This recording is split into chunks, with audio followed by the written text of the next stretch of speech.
So if you've been following this series of leadership challenges and transitions, today is about the challenger transition when that person leaves from your team and what happens with those who are left behind and are still functioning as a team even after that individual is no longer there.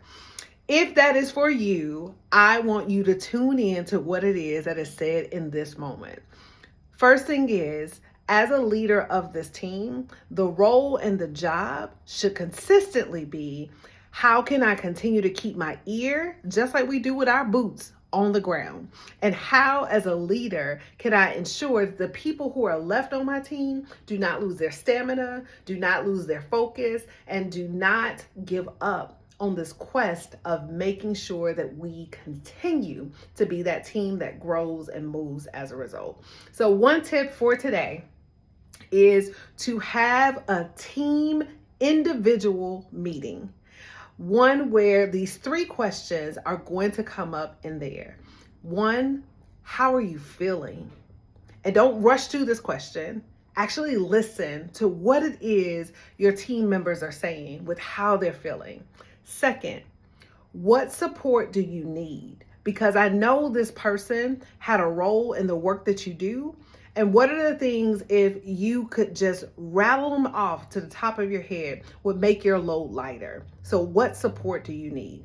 3rd thing and final thing, tell them something specific that you have seen them do that has carried your team through. That should not require a lot of thought, but if it does, think about, how did they make a difference? How did they contribute something that your team has never thought of before to the conversation? How did this person actually move something that your team did into the next level just because they showed up and offered their support or offered their insight at the time that your team needed it? That specific thing actually aids one of your employees into doing that more. And it also tells them that you see them when they didn't think you were watching. So use those 3 tips.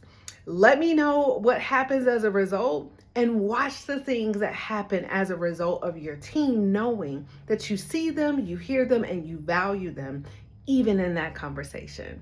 Also, if you didn't know, next week, next Friday, is actually Employee Appreciation Day.